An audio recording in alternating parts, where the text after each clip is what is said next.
அழுகை வருவது நியாயம் என்ன? அளவில்லாத உன் அன்பினை நினைக்க அழுகை வருவது நியாயம் என்ன? தொழுதுனை வணங்கி கவலைகள் கூற சுமைகள் கரைந்திடும் மாயம் என்ன? மாயம் என்ன? ஒரு நிமிடம் உன் அருகினில் இருக்க வருவாயோ என் நிறைவா? அந்த சிறு பொழுதே ஒரு யுகமாய் மாறும் அறியாயோ என் தலைவா? ஒரு நிமிடம் உன் அருகினில் இருக்க வருவாயோ என் நிறைவா? எங்கள் அன்பான ஆண்டவரே, நற்கருணை ஆண்டவரே, இரக்கமுள்ள தலைவரே, அன்பான ஆயனே, என்னை ஆசீர்வதிக்கின்ற அன்பு தெய்வமே, இந்த வேளையிலே உம்முடைய மகனாக, உம்முடைய மகளாக, உம்முடைய பிரசன்னத்திலே கூடி வந்திருக்கின்ற எங்கள் ஒவ்வொருவரையும், குறிப்பாக ஆண்டவரே, நேரிலே வழியாக உம்முடைய ஆசிரை பெற காத்து கொண்டு இதில் பக்தியோடு கலந்து கொண்டிருக்கின்ற ஒவ்வொருவரையும் பொறுப்படுத்திக் கொள்ளும் தகப்பனே. நீ தருகின்ற ஆசிர், நீர் தருகின்ற சமாதானம், நீர் தருகின்ற வல்லமை உலகம் தர முடியாத செல்வமாக, உலகத்தில் இருக்கின்ற அனைத்து சக்திகளையும் கடந்ததாக இருக்கின்றது. ஆண்டவரே, பல ஆபத்துக்களை, பல சவால்களை, இயற்கை அனர்த்தங்களை கடந்து உம் வல்லமையோடு எதிர்கொண்டு இந்த வேளையிலே மீண்டுமாக உம்முடைய ஆசீரோடு எம் வாழ்வை அலங்கரிக்க ஆவலாக காத்து கொண்டிருக்கிறோம். ஆண்டவரே, உம்முடைய பார்வையிலே நாங்கள் எல்லோரும் பேறு பெற்றவர்களாக இருக்கிறோம். எசாயா நூல் 43:4 வசனத்திலே மிக அழகாக சொல்கிறது, நீங்கள் என்னுடைய பார்வையிலே விலையேற பெற்றவர்கள், நீங்கள் என்னுடைய பார்வையிலே விலையேற பெற்றவர்கள். உலகம் எங்களை தன்னுடைய கணிப்பீட்டின்படி தரம் பிரித்து வைத்திருக்கலாம், தரம் தாழ்த்தி வைத்திருக்கலாம். ஆனால் ஆண்டவரே, நீர் எல்லோரையும் சமனாக பார்க்கிறீர். உம்முடைய மகனாக மகளாக ஏற்றுக்கொண்டு வழி நடத்துகிறீர். இன்றைய நாளிலே நாங்கள் திருக்காட்சி விழாவை, நீர் உலக மாந்தர் அனைவருக்கும் உம்மை வெளிப்படுத்திய விழாவை கொண்டாடி மகிழுகின்ற இந்த வேளையிலே ஆண்டவரே, நீர் எங்கள் ஒவ்வொருவரையும் சிறப்பான முறையிலே சந்திக்கின்ற நாளாக, விசேஷமான முறையிலே உம்மை எங்களுக்கு வெளிப்படுத்திய நாளாக இந்த நாள் உன்னதமான நாளாக எங்களுக்கு அமைந்திருக்கிறது. நன்றி அப்பா. எத்தனை ஆசீர்வாதங்கள், எவ்வளவு நன்மைத்தனங்கள் எங்களை வழி நடத்தி இருக்கிறது, நிறைத்திருக்கிறது. உம்முடைய வார்த்தை எமக்கு பலத்தை கொடுத்திருக்கிறது. இன்றைய நாளிலே நாங்கள் வாசிக்க இருக்கின்ற, தியானிக்க இருக்கின்ற இந்த நற்செய்தி பகுதியிலே நீர் நயன் பட்டணத்து அந்த விதவி பெண்ணை சந்திக்கிறீர். தன் ஒரே மகனை இழந்து அவளை அடக்கம் செய்ய பயணமாகி கொண்டிருக்கின்ற அந்த நேரத்திலே அவருடைய வேதனையை கண்டு, அவருடைய துன்பத்தை கண்டு, அவருடைய கண்ணீரை கண்டு, அவருடைய கவலையை கண்டு, அவருடைய இயலாமையை கண்டு நீர் அங்கு சென்று அந்த மகளுக்கு கூறிய வார்த்தை, அழாதீர், அழாதீர். எவ்வளவு ஆறுதல் தருகின்ற வார்த்தை, எவ்வளவு அமைதி கொடுக்கின்ற வார்த்தை. ஆண்டவரே, இந்த வார்த்தைக்காக நாங்கள் மீண்டும் காத்து கொண்டிருக்கிறோம். அனைத்தையும் இழந்தவர்களாக, பறி கொடுத்தவர்களாக, தொலைத்தவர்களாக, கண்ணீரோடு, கவலையோடு, இடிந்த உள்ளத்தோடு இருக்கின்ற ஒவ்வொருவருக்கும்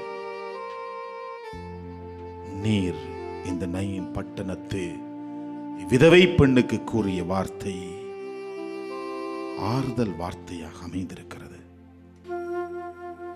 எனவே இந்த வேளையிலே இந்த அழகான கண்கள் எங்களையும் சந்திக்க வேண்டும். நயின் பட்டணத்து பெண்ணை சந்தித்த இந்த கண்கள் எங்களையும் பார்க்க வேண்டும். குருடனை சந்தித்த கண்கள் எங்களையும் சந்திக்க வேண்டும். தொழுநோயாளர்களுக்கு சுகம் கொடுத்த அந்த ஆண்டவர் எங்களையும் தேடி வர வேண்டும். லாசரை உயிர்ப்பித்த ஆண்டவர் எங்களை நோக்கி முன்வர வேண்டும் என்ற அந்த சிந்தனையோடு, அந்த ஆசையோடு, எதிர்பார்ப்போடு, நம்பிக்கையோடு இந்த பாடப்படுகின்ற பாடல் வழியாக எங்கள் ஒவ்வொருவரையும் அந்த ஆண்டவரிடத்தில் ஒப்பு கொடுத்து, ஆண்டவரே, இந்த அழகான கண்கள் என்னை காண வேண்டும் என்று மன்றாடுவோம்.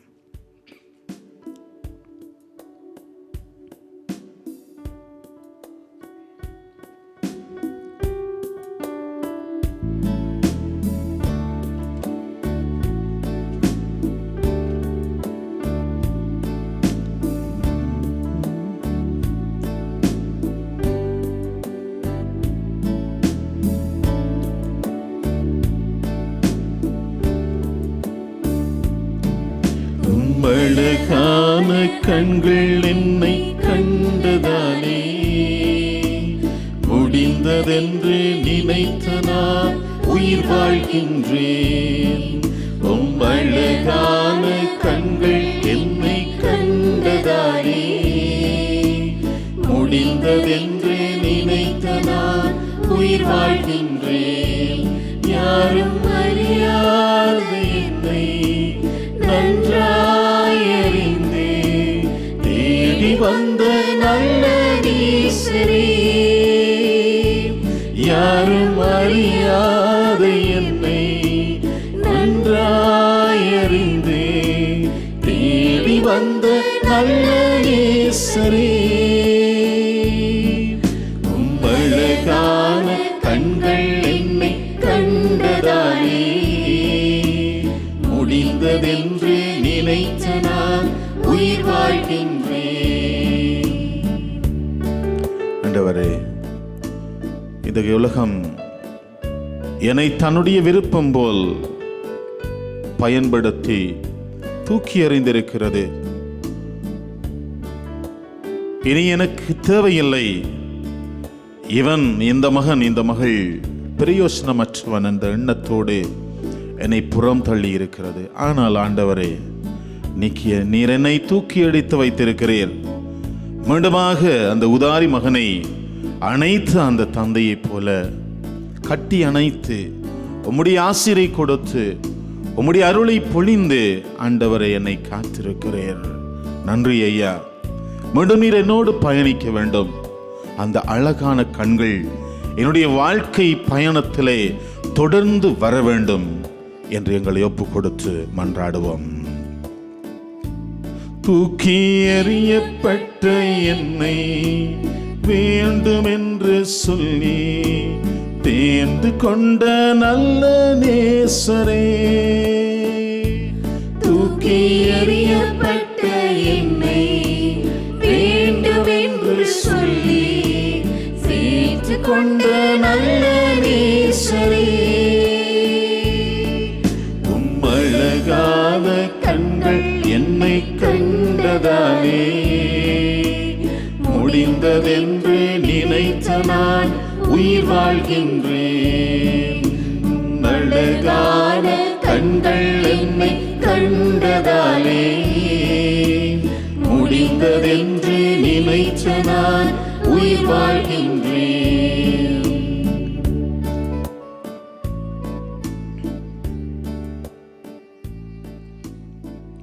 அனைவருமாக பக்தியோடு வாசிக்கப்பட இருக்கின்ற நற்செய்தி வார்த்தைக்கு செவிமடுப்போம். லூக்கா நற்செய்தி அதிகாரம் 7 திருவசனங்கள் 11 தொடக்கம் 17 முடிய. அதன் பின் இயேசு நயின் என்னும் ஊருக்கு சென்றார்.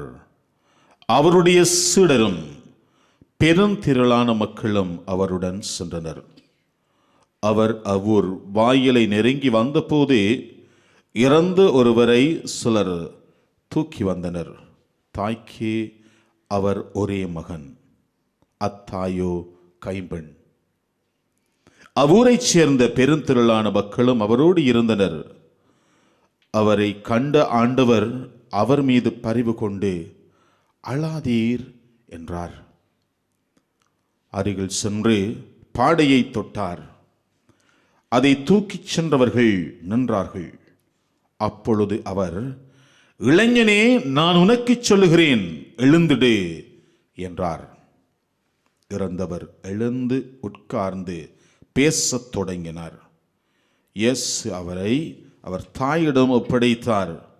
அனைவரும் அச்சமுற்று, நம்முடைய பெரிய இறைவாக்கினர் ஒருவர் தோன்றியிருக்கிறார், கடவுள் தம் மக்களை தேடி வந்திருக்கிறார் என்று சொல்லி கடவுளை போற்றி புகழ்ந்தனர். அவரை பற்றிய இந்த செய்தி ஜூதேயா நாடு முழுவதும் சுற்றியுள்ள பகுதிகளிலும் பரவியது.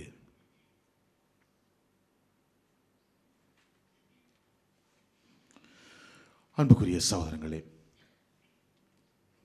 நாங்கள் வாசிக்க கேட்ட இந்த நற்செய்தி பகுதியிலே ஒரு கைம்பெண் தன்னுடைய மகனை இழந்து, தன் ஒரே மகனை இழந்து துடித்தவளாக, தன்னுடைய எதிர்காலமே கேள்விக்குறியாகி விட்டதே என்ற கண்ணீரோடும், கணவனை இழந்து விட்டேன், என் மகனையும் இழந்து விட்டேன், இனி எனக்கு யார், என் எதிர்காலம் என்ன என்ற அந்த உள்ளக்குமரலோடு வருகிறாள்.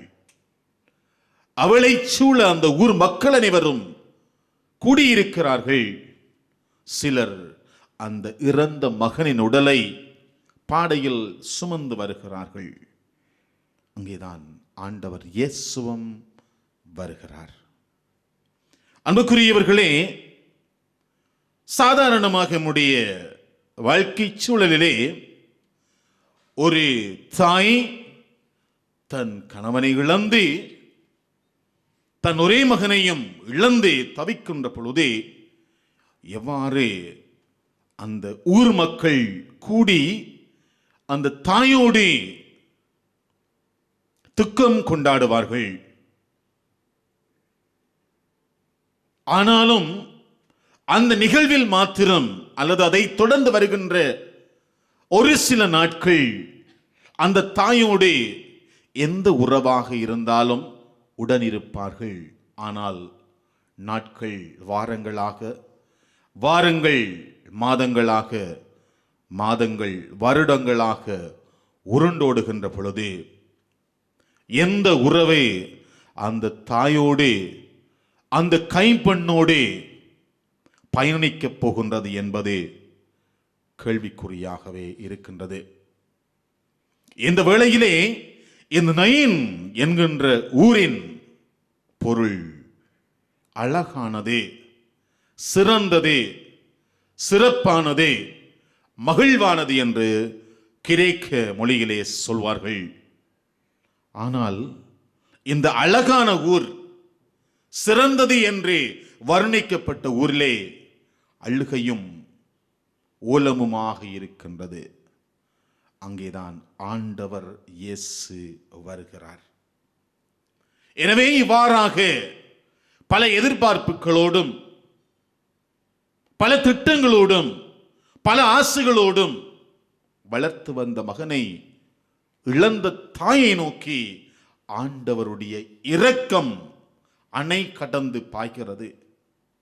ஒருவேளை ஆண்டவர் இயேசு தன்னுடைய தாயை கூட நினைத்திருக்கலாம், நானும் இந்த உலகத்தை மீட்பதற்காக, இந்த மானவ குலத்தை பாவத்தின் பிடியிலிருந்து மீட்கின்ற இந்த பணியிலே, இந்த பயணத்திலே நானும் மரிக்கப் போகிறேன்.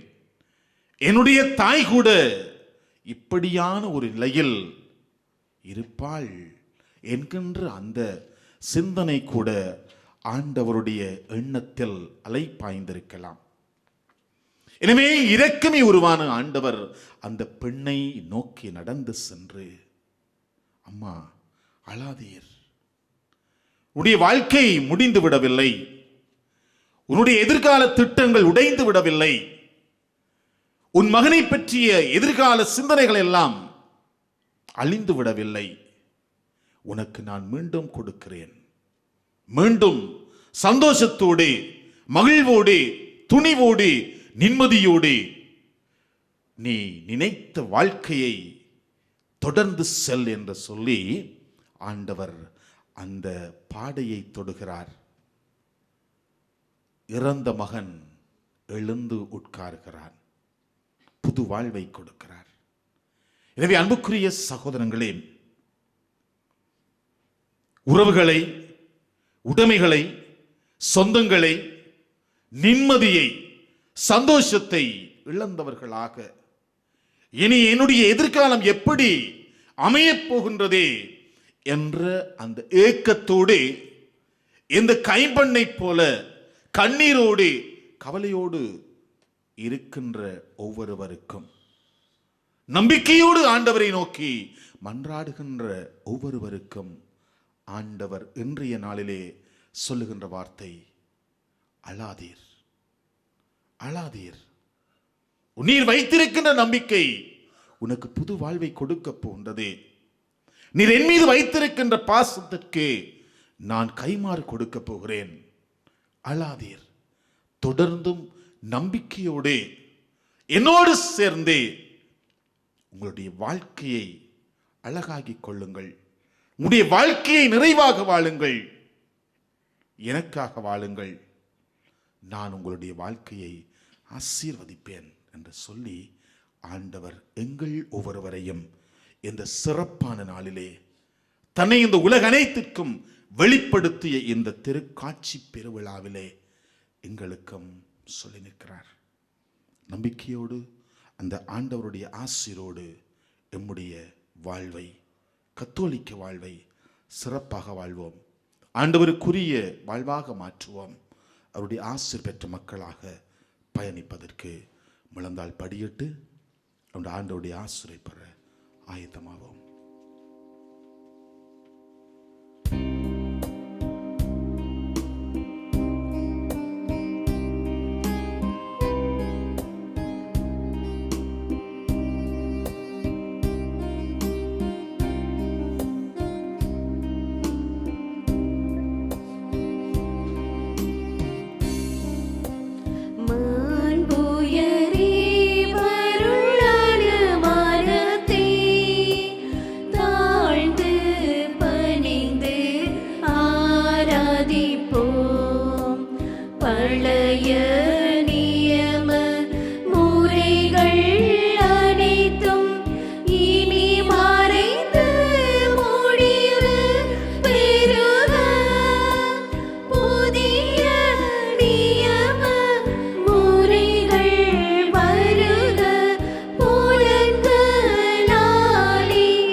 பரலோகப்பத்தை அவர்களுக்கு கொடுத்தருளினீர். அதில் சகல மதுர இன்பமும் உண்டாயிருந்தது. மன்றாடுவோமாக. இறைவா, இந்த வியப்புக்குரிய திருவருட்சாதனத்திலே உம்முடைய திருப்பாடுகளின் நினைவை எங்களுக்கு விட்டு சென்றீர். உமது திருவுடல் திரு இரத்தம் ஆகியவற்றின் மறைப்பொருளை வணங்கும் நாங்கள் உமது மீட்பின் பலனை விடாமல் அனுபவிக்க அருள் புரியுமாறு உம்மை மன்றாடுகின்றோம். என்றென்றும் வாழ்ந்து ஆட்சி செய்கின்றவர் நீரே.